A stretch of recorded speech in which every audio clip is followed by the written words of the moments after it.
and welcome to the Haunted Minds Anthologies from the fucked up minds of the scrapbook universe. We're here to give you a full month of scary, spooky shit to keep your butthole tight.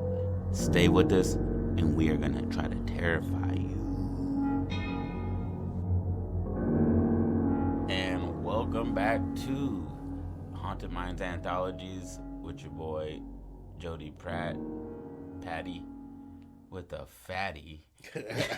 And yeah, so what we're gonna do today is he's talking about his fat pussy. It's super fat. Super fat. It's cute, you know what I mean?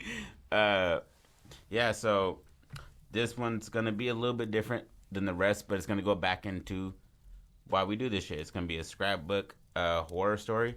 We already know what we want to do for horror, so we're gonna do slasher. So fuck everybody else, but we will do place and time. Yep. And for new listeners, the original Scrapbook podcast, what we originally do is pick a genre, setting, and time period from 3 different cups and create a story organically. And that's what we're going to do right now to surmise all this shit that we've done over the past month and gotten better as creators, as well as bring you guys back to what we're going to do starting, in November, and bring you guys back to, you know what I mean? Coke Classic. You feel me? So, Patrick, take it away. Our genre slasher. Slasher. Cool. So if I take breaks, it's just because I'm writing on the board. Yes, sir. And then I'll let Jedediah go first, because without him, none of this is possible. Let's go. Patrick bought his own. You got green stuff in your teeth. I ate some kale and spinach eating a Benadryl. That's why I sound so terrible. Okay, so we got the Deep South. You can definitely do a slasher in the Deep South. Yeah, let's go. That's called the Deep South, is what it is. It's the Klan that did it. You probably got like a larger audience of yeah. Alright. 1980s. Okay, let's go. We got 1 billion of those. How you feel? Where did the female serial killer? I believe it was Kansas.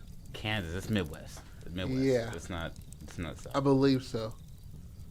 Alright, so slasher film, 1980s. Boom. Okay, so if you want to write that down, the Deep South and then the 1980s. So let's start in Mississippi. Oh, so I'm just gonna put the shit for it. Yeah. Which is, I don't know. MISSISSIPPI. I was gonna put just. You don't think that's Michigan, my boy? That's not Michigan, you son of a bitch. Michigan's MI. What's Mississippi? SSIPPI. No, it's not. I crickle I PPI. That's how I know it. All right. Yeah. Slasher, Mississippi, 1980. How'd you learn that? Huh? How'd you learn how to spell that? M-I crickle. Yeah. How did you get that? North Carolina. Really? Yeah. I crickle letter I. Country ass boy. Hell no. You never heard that? No, we just spelled it fast out here. No. M-I-S. It was definitely cricket letter, and I was like, so like all letters are I's. But I didn't. It made sense, but it didn't. Okay, so 1980s. What was happening in the 1980s? A lot. World Wars? Vietnam? No, Vietnam was 70s. 70s. What was happening? Cold War? No, that was 90s. Yes. Cold War was the 80s. It was 80s? Yes. And 80s with that little baby ass S means we can do any part of the 80s. Any part. So let's say this nigga has let's start with a person. Name somebody. Freddie. Frederick. I knew you were going to go towards that, and I was going to say Frederick, but I was trying to keep it like, for some reason, I was in 1950s. I think it was last But anyways, continue. Frederick Brick. Frederick Brigg. Brick. B-R. B-R-I-K. Okay. Okay, Frederick Brigg. That's our. Well, are we going to follow the guy who caught the guy, or we're following the serial killer himself?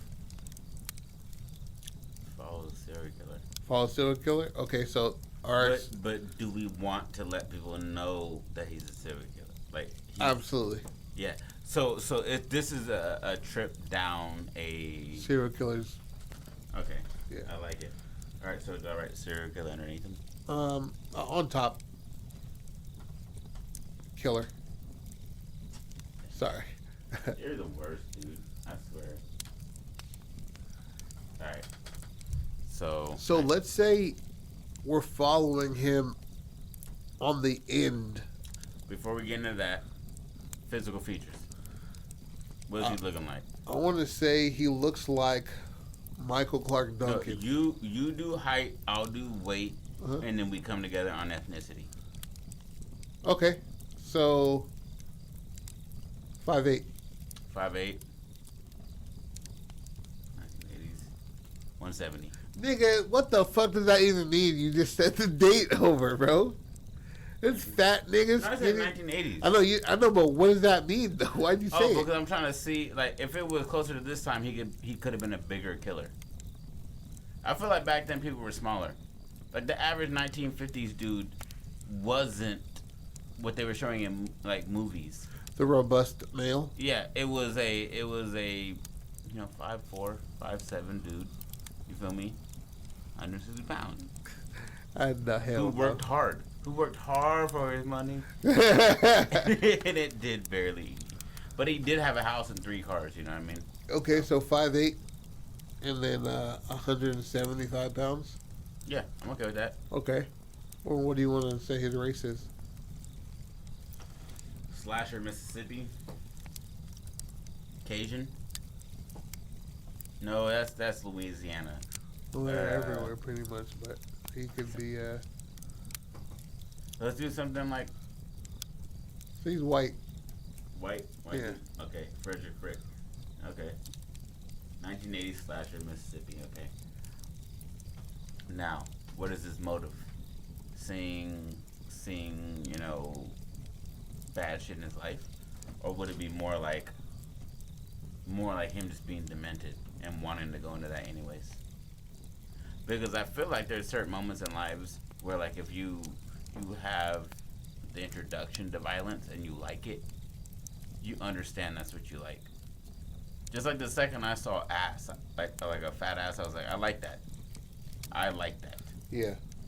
And so it's like, but you have to hide it, as a super super young kid. But then once you get older, you get to say, yeah, I like big pussy. You know what I mean? But Yeah.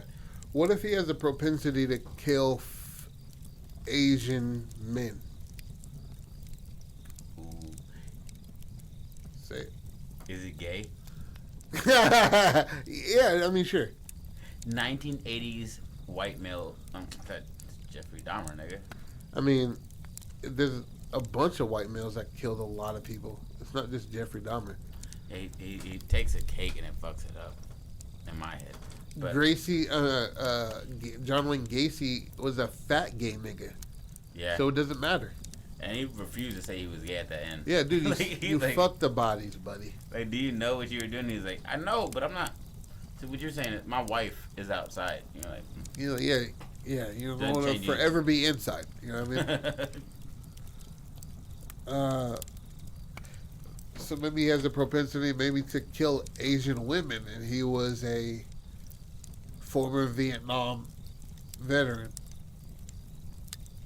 that was honorably discharged after catching shrapnel in his lower extremities. What if he catches it like in his face and it kind of makes him scary looking? Sure. That way, just like his report, because that's the beautiful part about slashers. The story has to get out. 3 reported dead, at the, bowling rink on 54th. That does nothing for you. But if you have like a description of the person, then you create lore. And so that's where you get that like whole like his face was like But that means he's an easy to spot nigga. Damn, it does. It's scarier for you to be able to walk past the killer. Yeah. And not know it's a killer. So I'm thinking why I went with the lower extremities and his MO is when he was in Vietnam, he fell in love with a prostitute, right? Oh, of course.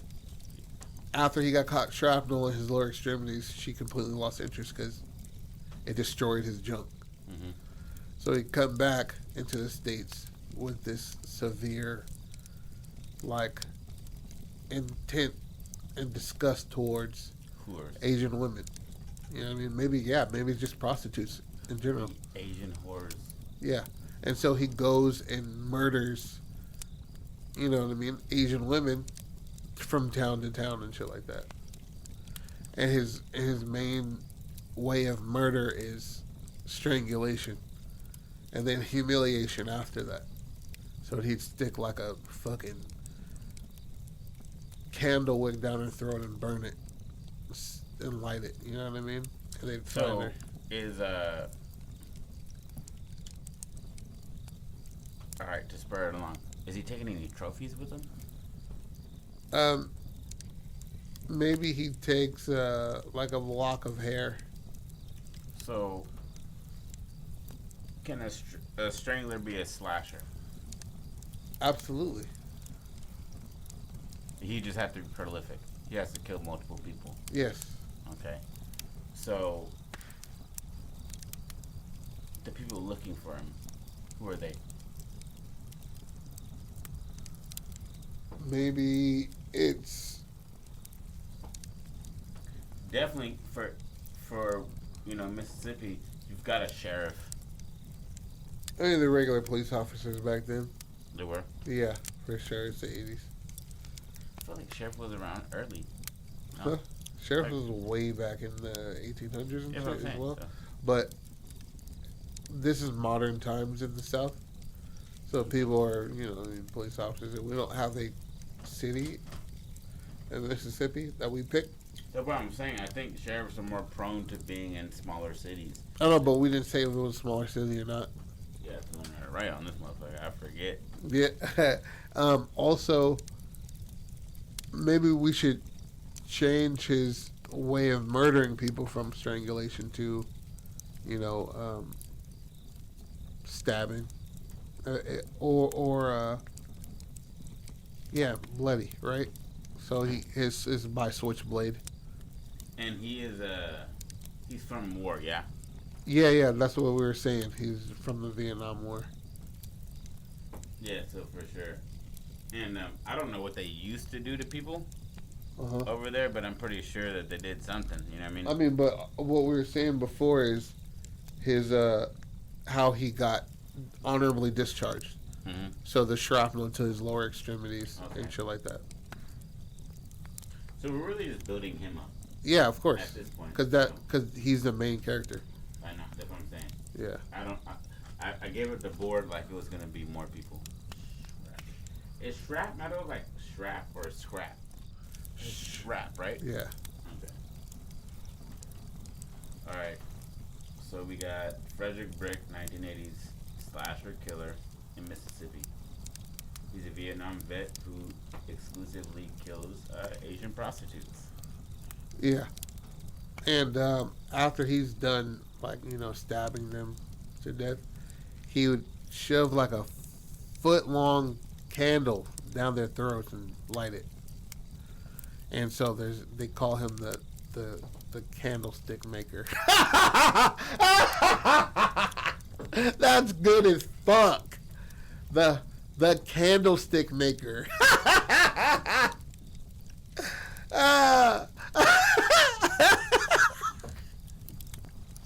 Yo, call that nigga the candlestick maker, bro. Yeah. You I just like call him that. candle maker. No, the candlestick maker, because he does it with the candlestick. Yeah, but like he's making a candle out of their body. No, the candle's already in their body. They're the candle holder. They are the candle holder, buddy. Let's finish the story before we give it the name. Yeah, so his name is So Candlestick. now he just does that, okay? Yeah, that's how he does it. You know what I mean? I want to make it real grotesque. So they're all covered in wax, and all their wounds and shit are you know what I mean? Well then, Sealed in wax let's and make it shit. one of those fucking thick ass candles. You feel me? Them Yankee Doodle candles. You know them Yankee candles that come thick in glass. Yeah. But it's just the wax part of it, and he's dislodging the throat or the jaw To shove. Oh. to shove it in there. Oh, I like that. Even So it's more. not like a thin candle. It's like a break your jaw, and I had to use force to do this. Yeah. I mean, And so you know how like like porn, like when it goes deep, you see that throat, the bulge right here. yeah. It's like that, but with a candle. You know, the size of a Yeah, coffee their cup. mouths are cut like here and here. Yeah, just so Down he the can sides. fit it in there Yeah. after all the slashing. Yeah. And so that's awesome, right? And then we have of the Mississippi State Police, we have Detective Shermer, who's trying to find this motherfucker. Shermer. Yeah. I thought, because I felt the cat, I was like, it's over here. Shermer. Detective. I think it's DT, right? D-E-T. Yeah. D-E-T. It is what it is. I can't wait to Mark, like, you be like, so what the fuck? I'm going to be like Detective Shermer. Okay, bet. So that's who's trying to find this nigga. Okay. Maybe he's a Vietnam vet as well. So he knows how to... So he's been here the whole time. Who's he? Is he a transient? Yes. I want to say he... Frederick Brick lives, like, off the grid. So he lives, like, in the woods and shit. But is he like a nomad, or is he staying in the same location and coming out in different places? Come out different places. He's in the forest But of they Mississippi. go back to the same abode? No. No? He travels across Okay, so... Mississippi. So he's in the forests of Mississippi and shit. Mm-hmm. Seeing Bigfoot all the time. Yeah, and be like, what's up, nigga? He's just like, you kill people. I don't like you. I don't Bigfoot like says. Yeah. So Detective Sherman kind of puts his mind into his mind after certain tactics to these Asian women he's seen also in Vietnam. Mm-hmm. So he's like, oh, he's cut off the fingertips just like how they did to the POWs and shit like that. Mm-hmm. So we might be dealing with a veteran. Mm-hmm. And he goes in there, he's searching even more and more, and he's like, the tactics that he has, he's caught these women by surprise. But that's the thing, 1980s, you had no database. You had very little database, especially in Mississippi. Yeah. I mean, I could not speak on Mississippi. Well, I'm saying, speaking for every documentary I've ever seen, before the 80s, you're like, can't find him, didn't see him, he got away. Yeah. Unless they fall in the fucking lap, they never found them. Yeah. Yeah, I can Like, see that. and they had Charles Manson in jail numerous times. They had Jeffrey Dahmer, like, literally having a person being like, I need to get away from him. And I'm like, go back. Yeah, to the they apartment. they were there with the nigga, but yeah, for sure. So, I definitely believe 1980s wasn't good at, like, following up on I mean, but they caught all these niggas, though, in the 80s. Yeah, but due to Besides their Dahmer. fuck-ups. Not due to them being great cops. That's a difference. But I feel like they are still caught, though. Yeah, Doesn't matter the difference. But it's like the BTS killer. He never got caught. It was his own ego that got him caught. yeah, 'Cause he tried to same, jump same back with in John jail. Wayne Gacy. Yeah, He it's invited the it's- cops into the It's house. their ego that gets them caught. It's the fact that they had already been at John Wayne Gacy's house. Yeah. You know what I mean? He purposely knew everybody by name, and he was like, "Hey, you guys want to come in for coffee?" Yeah. And then they turned on the fucking, went to the bathroom and smelled some shit. And then they found the bodies. They're like, smells like dead bodies in here, man. Yeah. So it's like, that's what I'm thinking is that, like, it doesn't, they weren't great cops back. I'm not saying that they weren't great cops. I'm saying that the protocol that they had didn't always work. When they met a dead end, they normally left it at a dead end. Right. Unless there was one random cop who was like in the back office pushing papers, being like, "This doesn't make sense." But it was rarely like they just hit a beeline to the killer. Yeah. It was always somebody fucking up, and then when they caught them, they would still get out. Yeah. And Ted Bundy jumped from like a 2-story window and just jogged his ass to freedom. Yeah, he escaped. And then got cold and came back. Yeah. But they caught that nigga later on. That's crazy.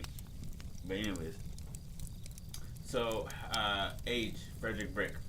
It doesn't matter what his age is. Let's focus on this nigga catching this nigga. Shermer catching Brick. Because legitimately, they're around the same fucking age. Okay, so that's what's driving him, is that it's like it's somebody that I fought alongside. Yeah, as well as how it's being done. He's starting to get flashbacks to the shit as well when he thought it was, you know what I mean? He had the shit under the wraps, and this shit is bringing it out. So he's trying to stop this shit the way the war in Vietnam should have been stopped. You know what I mean? So that's why it kind of non-violent. Yeah, in a non-violent way and shit like, you know what I mean? He doesn't carry a gun when he goes out. Oh, so that adds to that music sound. Him hitting the corner like, hello? Here to follow up on Johnson case. Just a flashlight and a paper and pad. You know what I mean? That's all a nigga brings. And he's an older cat too. Well, no, it's the 80s, so he's probably like what, early 40s? Late 30s? I would say the average age of a Vietnam soldier was 19, so it would have to be early 30s. Early 30s, yeah. Oof. That's your prime of your life. Yeah. Like physically, like that's when you hit your peak, right around that time. Yeah, 36 is when it ends. So, yeah. That's your Anderson. Then it leaves you at what, 35? He knocked out Tito, you son of a bitch. Yeah, I know that, but I can do that. You say a lot of things. I do. Fuck Brendan Schaub. I'll knock that nigga out too. But yeah. So maybe his tactics, like I was saying before, bring Shermer to what he's doing because he's used to all this shit. Mm-hmm. Like you said, at this point in time in police officery, they overlook shit all the time. Shit doesn't register with them. They constantly let niggas go that should have been locked up. If you're brown, they're like, okay, cool. You know what I mean? If you don't pass the brown paper bag test, they throw you in jail. That's their safe bet. But since Frederick Brick is white, overlooking him completely. He's at every crime scene. Yeah. Looking at it, and they're just like, it's crazy the world we're living in, Fred. He's like, yeah, real crazy. And maybe he runs into Fred by going to like a group for Vietnam vets. Mm-hmm. Support group? A support group. Yes, a support group. And Frederick comes in there 5'8", 175, but thicker looking because he how he lives and shit like that. He uses his body a lot. He doesn't sleep well, shit like that. And should Shermer acknowledge him, or should he kind of roll under the radar? But Shermer, as a detective, gets a funny feeling from this nigga anyway. I think he should notice him, but I don't believe he should acknowledge him. Yeah. And I think just like that like lack of self-awareness with how you're perceived is what he picks up. Yeah. Is that he's like, you look like a knock, but you're not a knock. Yeah. You look like a druggie, but you're not a druggie. There's something wrong going on here. And he starts to like And then when they get to him, maybe he has something to say that, like... Yeah, he stands up and he's just like, hey, everybody, I'm Frederick Brick. I don't sleep well. I still hurt. I try not to take any pills because that's all they want to fucking give you now. It's so cold. And all I dream about is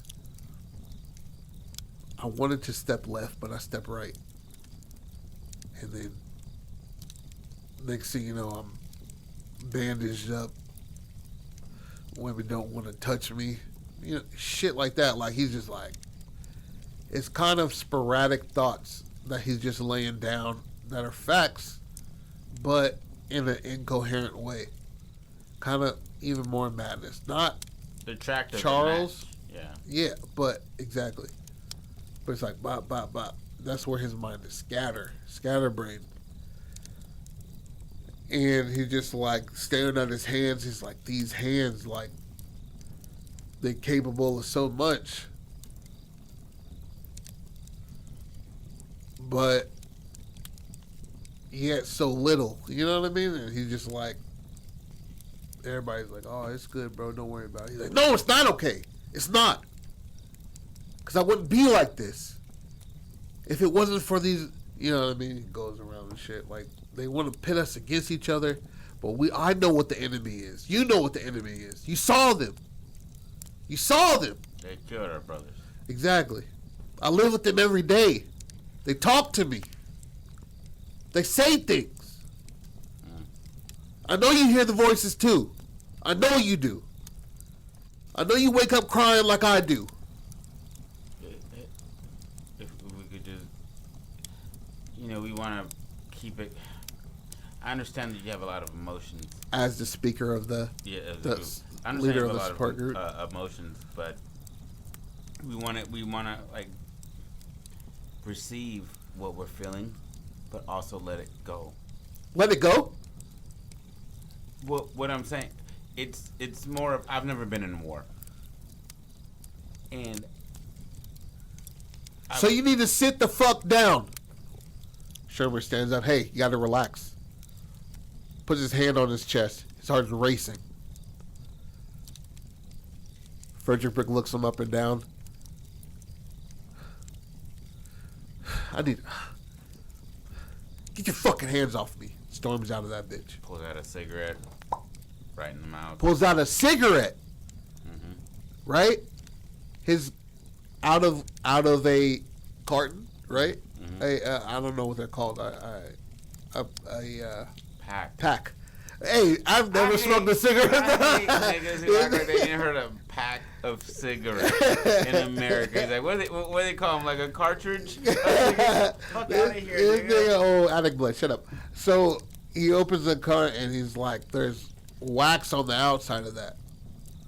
Maybe it's a you know those old timey fold open things. You pull out the cigarette. It could be on his jeans. On his jeans, bro.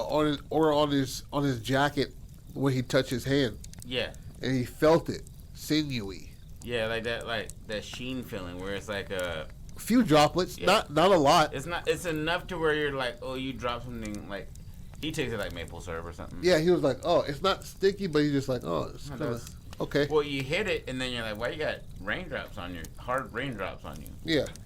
And then it doesn't come into his thought process yet, but he has that moment where he sees that this dude is clearly showing that he hasn't let shit go, and he's calling people around him that have nothing to do with the war enemies. Yeah. Okay. And so now he's on his, I want to say, 7th victim. And Detective Shermer is now, after this one, now he's starting to put together certain shit. This clearly is a serial killer. Yeah. This is a vet because of the way he's killing. Yeah, the way he's killing is exactly the same. He breaks the jaw of all of these people to shove a candle in after stabbing them. Yeah. The candle represents the candle wick and fire represents the fragility of the fucking of life, but also the wax is a point to humiliation and sex, right? Because you can have sex with candles and shit like that. It's a oh, you ain't a freak, my boy? No, not that. you can put candle wax, hot candle wax in sex. Sexy. No, I thought you said you could have sex with wax. I was like, no, fuck a wax? You can fuck anything. But the wax is sex, right? It's a representation of that. But also the shoving of the candle in the mouth is humiliation. So this murderer identifies with humiliation. He identifies with the sexual need or the sexual gratification that he gets from these women, as well as the fragility and the sniping out of life that he does. Okay. Right? This is what Shermer is thinking altogether. He's like, so now we're looking for a humiliated Vietnam veteran. Maybe he was humiliated sexually, so maybe his genitals were burned, or he had some sort of damage to his genitals because of that humiliation, and how these women weren't raped. They were like sodomized and then stabbed to death. There was no actual sex. Yeah, exactly. So we're looking for somebody who's been... We're looking for a no-dick nigga. Yeah, exactly. We're looking for a nigga who's got a no dick. Right? Frederick. So he's going through the VA trying to get some sort of like information on people around this age and shit like that. And maybe the 8th victim is where he slips up even more. You know what I mean? And all this within what? What amount of time? This is like an 8-month period. I was going to say 11th month. Okay, we can go with 9th. 10th. So 9.5 months of this shit. And he's already on his 8th victim. And do either of them catch wind of each other? Does Fred know that Shermer's on this case? No. And Shermer never knows who Fred is until the end. He gets a suspicion because of the wax that he felt. Yeah. So that was his right before they found his 7th victim. Is our scene at the meeting, mm-hmm. right? And then the 8th victim is his rage killing. So he raged even more and broke his knife into. And he could really do a lot of shit post-mortem, like the whole candle shit is after their death. Yes. Like well after their death. Yes. So there's not that big splurt of blood. Yeah. You know, you break a jaw when somebody's dead, it still breaks. Yeah. But you don't have all of the other accoutrements of a regular, breaking. Absolutely. Like the swelling and all that shit. So that could be what it is, that he's like, there would be wounds on him. Like, he's trying to justify his claim before he brings it to somebody else. Yeah. And it's like, he had kind of wax on him. He couldn't have been lighting a candle for his grandma, like, let it stay on there. It was right around his cuff. Right around his cuff of his arm. Yeah. And he's just like, I don't know. But that could be a big part of it, is that the psycho in him is mutilating the body well after, because of the stabbing. Yeah. And then just feeling that feeling of release after he's killed them. Absolutely. And yeah, go ahead. He can't do anything sexual, so that's his sex. Yeah, exactly. And that explanation of the candle and what it, represents. And maybe his 8th killing, he gets overzealous and stabs the body like too much, and his hand slips down, and now there's a gash because they see outside blood, but they have no record system that's like, we can test this blood. They can only test, back then they can only test the type. The type. Oh, the type, yeah. Yeah. And they're just like, okay, that's AB, that's AB. So he has to, that's how they got a whole bunch of wrong shit. And that's why niggas are in jail just chilling, like, I swear to God, if I wouldn't have went to the store for cigarettes. Yeah, exactly. I wouldn't have been in that neighborhood trying to get a pack of Stuggies. And so he sees that brick isn't there at the meeting and shit like that, which doesn't faze him at all.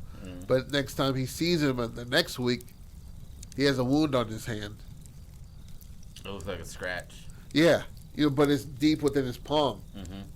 Oh, okay. Okay, so he sees, and he's just like, yeah. You know what I'm saying? The blade slipped from the sticky blood. Exactly. And he was just smashing because it was just a switchblade he has. And it slips down, right? And so after the meeting, he's like, hey, you know what I'm saying? What regiment did you serve in? And Brick tells him.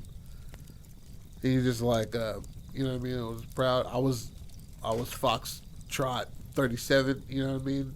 Infantry. And he was like, yeah, you know what I mean? Some dirty shit. He was like, hell yeah, you know what I mean? He was like, hoorah, you know what I mean? Gave those motherfuckers hell, didn't we? He was like, hell yeah, you know what I'm saying? I was called a coward when I came back. How about you? You know. And he was just like, you're doing good. And who says this? Homeboy, Fred. He's Yeah. talking to.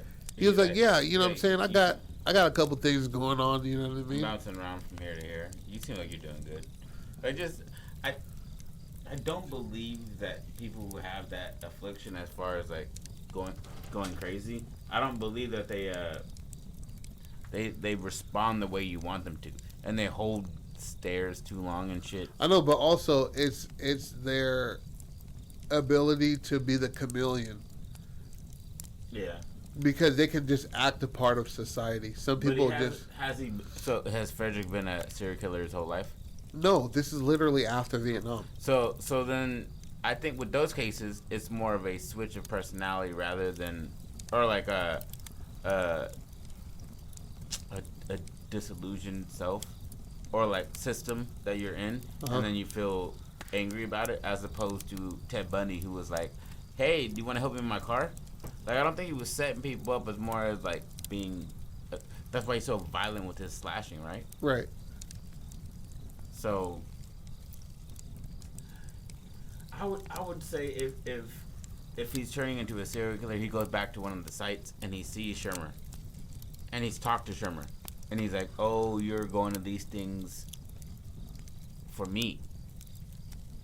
Like he peeps Shermer before Shermer peeps him, maybe. But they're both Vietnam vets, so he wouldn't be going because of him. No, but I'm saying like him. They don't tell you their profession at fucking AA. I think they're just like, hi, you know, my name is whatever, or not AA, but you know, I don't think they're telling you what I do for work. I think they're telling you how they're getting over it. Right. Similar to AA. So it's like he goes to one of his sites to you know whatever, and maybe sees Shermer or somebody that is affiliated, because we gotta make them meet, and I don't want it to be like that. And then that's at the meeting. That's where they meet. They don't. No, I'm talking about like meet for the final conclusion. But so we're building with that. We're building on that. That's not like a, hey, you got a cut on your hand, you're guilty. It's this is their initial meeting, and then we're going to work towards them meeting a final time. I know where we're going at, but I'm saying like where we're at right now is what I'm trying to figure out. Is that he has suspicion of him. He's seen him a few times in fucking support group, and he sees the cut on the hand. At what point does he then see him for what he is, or what Frederick sees him for what he is? That happens throughout the conversation that we're building upon. Okay. You know what I mean? Like, it's not literally he sees him as a detective. It's through the speech that you see who the person is.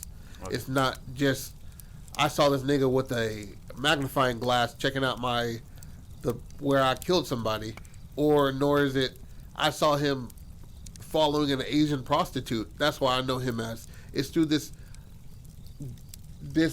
give a little, take a little conversation that they have that is intense as fuck, and it builds to what he does and then who he is as a person. Okay. Because I don't want to just give up that they just saw each other in that spot and that's how they know each other, or that's how I know he's a detective. No, like I didn't want it to be that. That's what I'm saying. Like, you don't tell personal shit. You just tell what you're going through at those meetings. So nobody knows anything. They have that conversation, and then later on through work, Shermer like starts to, be like, oh, okay, da da da, you know, it has to be some kind of veteran because of how he's easily doing this. Frederick has no clue that anybody's on his trail like that, so he's not tripping off anything, and he's kind of like letting his load loose at these meetings, and that's where suspicion arises. But how often are they talking after this? Would you say, like, after each meeting, is he talking to him more? Are they building some kind of rapport? I would say after this, because after that blow up, he touches him and shit like that, and maybe they talk like maybe 20 minutes. Some people, when you have that shit in common, war, you end up talking to these niggas for hours and hours and shit like that. But so maybe 45 minutes, and the meeting's over now, like after they all mingle with each other afterwards and shit, and he's like, hey, you want to grab a beer? And it progresses into that fact until you hear until Brick kind of trusts Shermer in a way that is just like he understands what the fuck I'm going through. You know what I mean? He can possibly understand the hate that I have. Exactly. So he's like in the bar after they spoke about all this shit like that tit for tat kind of thing, just to see if you can trust a nigga. Just like you being at work and a nigga just sees if you cool enough to bring up weed. Yeah. You know what I mean? Not everybody. I smell that. Yeah, he's like, they're just like, I'm shit. You loud as fuck, my boy. And he's like, okay, you're with the shit. And it's not even a bad way that you just said that. So then they go to a bar, and maybe they see, not so blatant as see like hookers. And then he was just like, oh, you know what I mean? Sherman's like, oh, you ever partake? You know what I mean? A little bit. Or Brick says that. And Sherman's just like, nah, after, certain things, like, I get fucking night terrors and shit, so I don't really bring bitches home like that. It reminds me of a bad time. Yeah. And he's just like, fuck, you telling. And he's just like, but one thing that gets me, or maybe he doesn't even say like the Asian part, where he sees like an Asian hooker, and he just like, these motherfuckers, man. Something real small. You know what I mean? And maybe they kind of build, maybe not build a friendship, but build something in between them. Yeah, like a mutual understanding of their situation. Yeah. And in turn, it kind of grows Shermer's understanding of the murderer, the serial killer and shit like that. But yeah. Yeah, like I'd say this starts like 3 weeks after the first killing. Like the pickup on the story for us in their relationship, like him seeing him and noticing him. I would say like the 6th. 6 weeks, because he's on. We're going on like further. We're into 9.5 months, right? Yeah. Before, okay. So it's really deep into it, and now we're understanding the nigga as Shermer's understanding him as we follow Brick, because we don't know why he's doing this shit. It's through his understanding. Shermer's understanding, so it's kind of like the explanation is Shermer, but the action is Brick. And the lack of actual sex is fucking him up with the killings. Yeah. He's like, normally with this amount of rage, they rape. They rape as well. And he's like, that is like A leads to B to C with these people. Yeah. And the fact that he's not doing this means something, and they're just like, maybe he didn't have time, maybe he got stopped in the middle.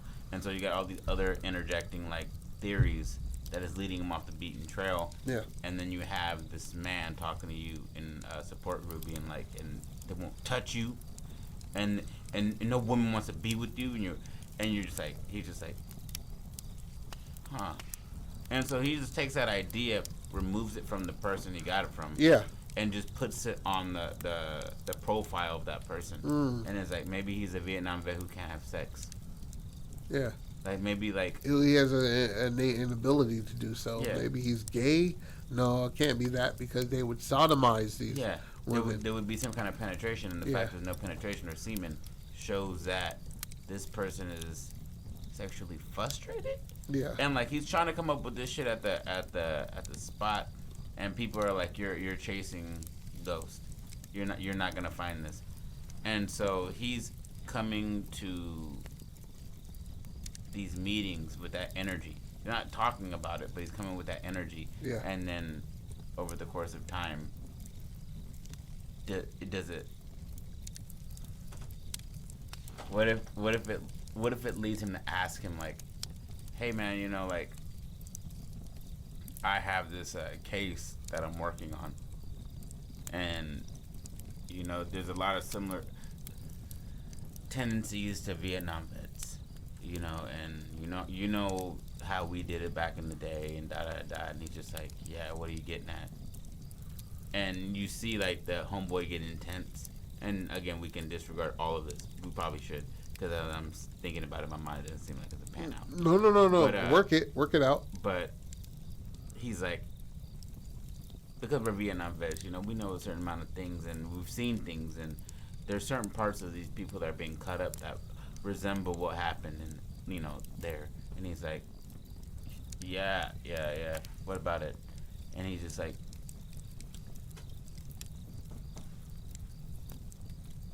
how do you think they could get away with it for so long without being caught?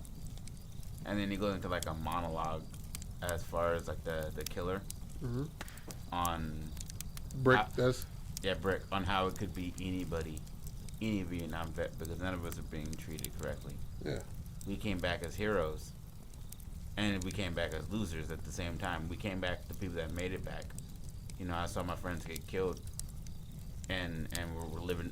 You know, like, he gives the monologue to why he is what he is. Yeah, and that makes us understand more. Yeah. And he's like, I don't blame anybody.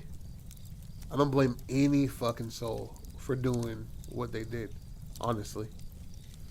Like, as far as Brick talked about the killer? Yeah, and he says that out loud to Shermer. Mm-hmm. And it kind of like froze his brow, like, oh, this nigga's not going to be any help, but also, what the fuck are you talking about? Like, how could the humanity in it? You saw we were stripped of ours, so why would you do the same to somebody else? Why would somebody do the same to somebody? So people have their fucking reasons, Brick said. Mm-hmm.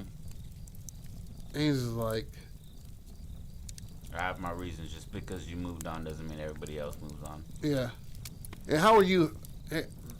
This might be giving it up too much, but Brick is like, so how were you hurt? Like, in what way were you, you know what I mean, hurt as well? I came back to my wife leaving me because I can't show emotion. Shermer says. Yes. And he's like, that's it? I lost my family. I lost my family. I had a son while I was out there. Seen him twice. Did I throw myself into work because I'm not trying to deal with it?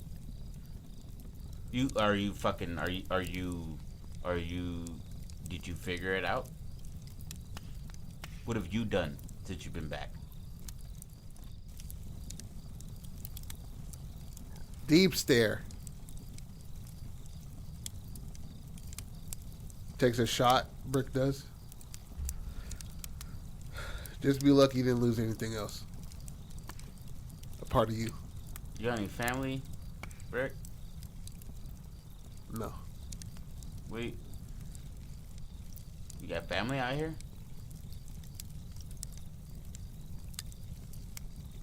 No. So what brought you down to this little town in Mississippi?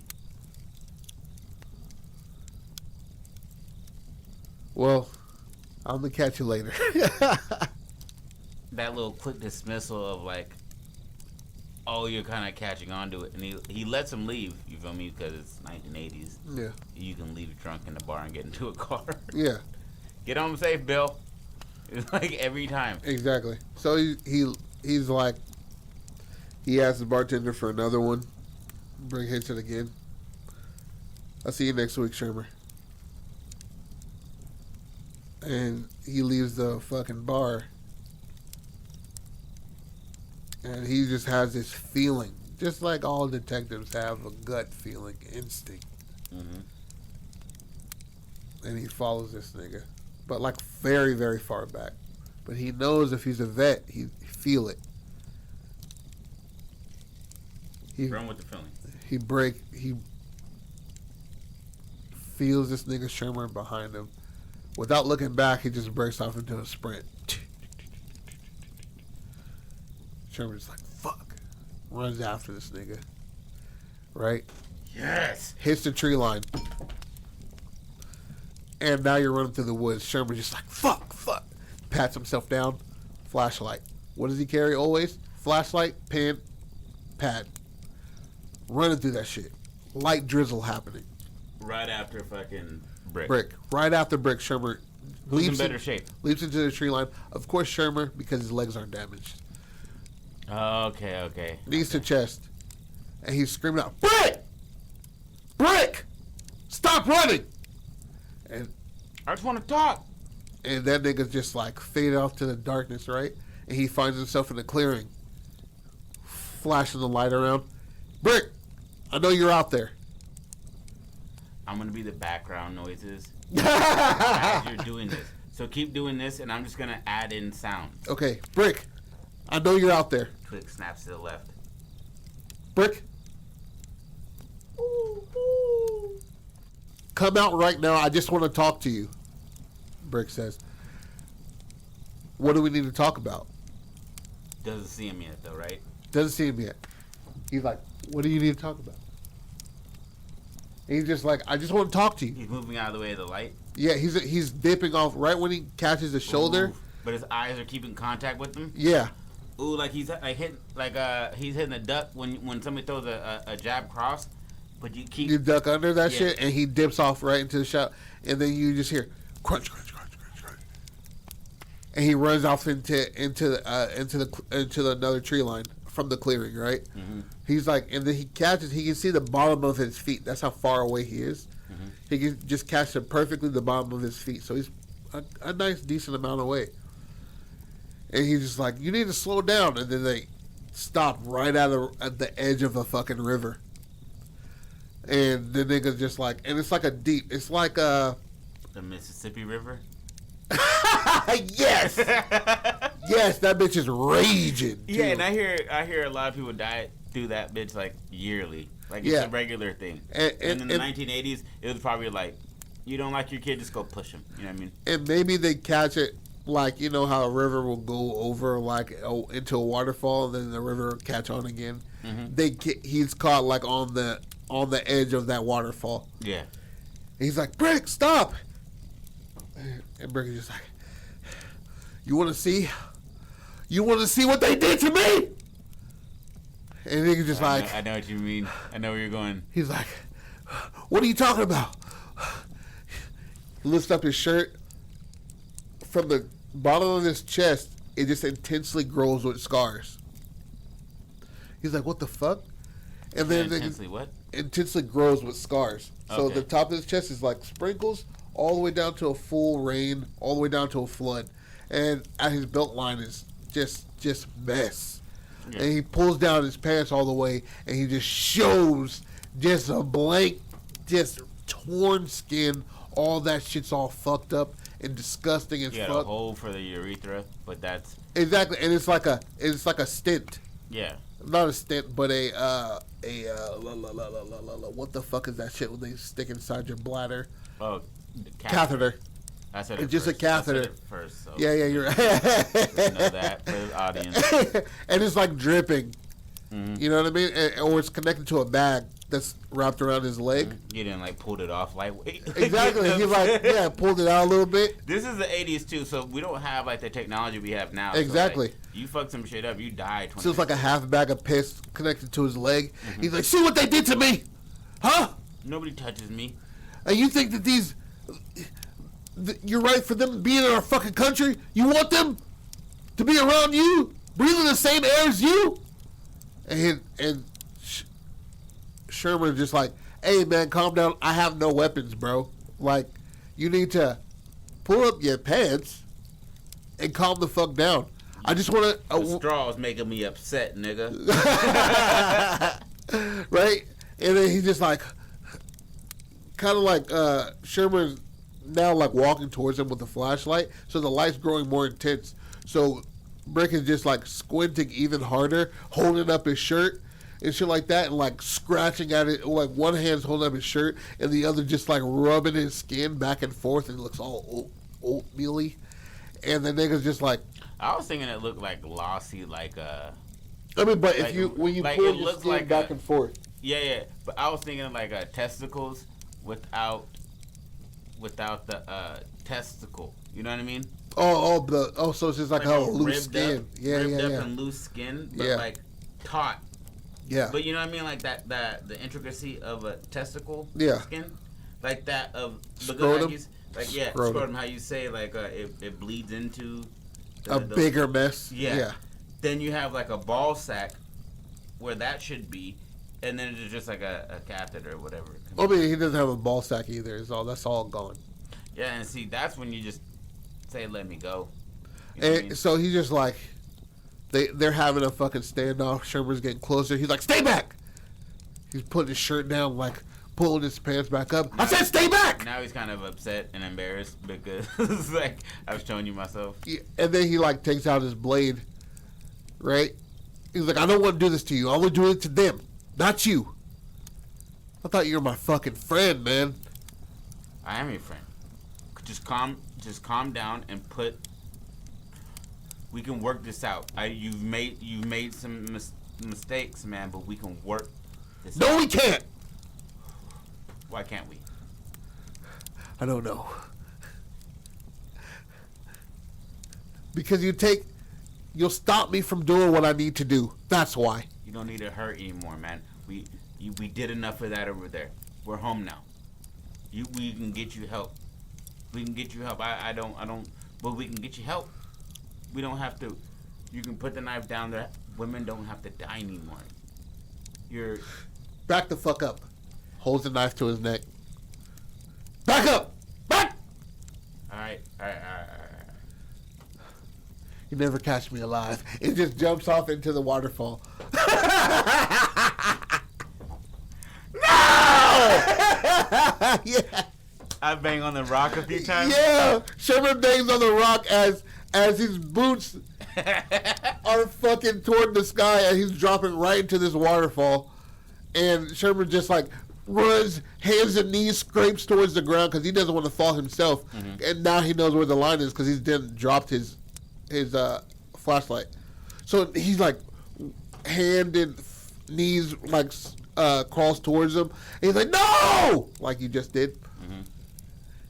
And all you hear just like the roar of this fucking... You don't even hear no body hitting the water. Yeah. There's too much of a roar.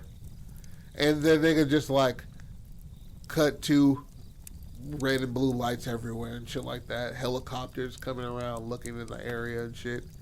And don't find them. And to end it, you see the stream dying out, and you see like his blade that he pulled out washing on shore. Yes. Right? And then it's just like as it gets ready to go drift back into the water, you see a hand pick it up. And Cuz made it. Yeah. He made it, and no Asian woman is safe. Yeah. And the mysterious part of it is just you just see a hand. Yeah. It's neither dirty nor clean. It's neither big or... It's just a hand that picks it up. Yeah. And just...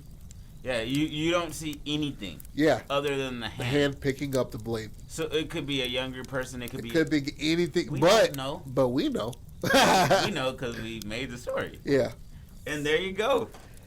Hey, look at that, my boy. Welcome back to the Scrapbook Podcast. We missed you. We ended Haunted Minds on a different note. What do you want to call it? Shit, man. The Candlestick, man. John Wick. Wick Brick. Wick Brick. Wick Chronicles, because we're going to make 17 of these. Yeah, exactly. Let's go with the Candlestick Maker. Yeah, I like it. I'm just gonna put Candlestick Maker. Yeah. Damn, I haven't had to do this one yet. Hell yeah. I like it. I like the shit out of that too. And that was random as shit. We're stuttering. We were stuttering for a half second, and that's called we've been making our own story for a month. Yeah. You're welcome, you sons of bitches. When were we stuttering? I was stuttering my ass off. No, nigga, you were fucking good. Don't worry about it. When you hear it back, you'll be like, "Oh, I'm tripping. We did quite fine." That's a whole last hour of greatness. I did what I did. I'll get the smoke. Hey, boom! And Patrick did get out of doing 2 stories, but hey, I told this I'll nigga drop the before. first director's cut. All right, run that. Remember that. Boom! That is the end of the Haunted Minds Anthologies. For this year, we'll go back next year. This will be a concurrent theme. Yeah, annually. Much like Treehouse of Horrors. Yeah, much like that, but but better, scarier, and more original. Let's not like shit on the Simpsons. For sure, Simpsons. If first, like 12. Yeah, if you want us as writers, 6 figures each. I'm just saying. Matt Groening, I see the future too. I don't. I wouldn't be in this situation if I did. You would have bet on Yahoo. Hey, I hope you guys like this month. We came out with our hearts and shit like that. We got slashers, we got sci-fi shit, we got out of the world shit, horror, terror. We pretty much almost did it all. Psychological. I really hope you guys enjoyed this month. We enjoyed it. It made us better. Yeah. And we're always trying to get better. We're not gonna hit a plateau. A plateau. Yeah. We're gonna push each other. This son of a bitch keeps getting better, so I have to try my best. And we got this shit, bro. So, from the Scrapbook Podcast, this was the Haunted Minds Anthology. First annual Haunted Minds Anthologies. This is Jody Pratt with my fellow host, Patrick Wakefall. We love you. Do not stop being creative. Ooh, nigga. Peace.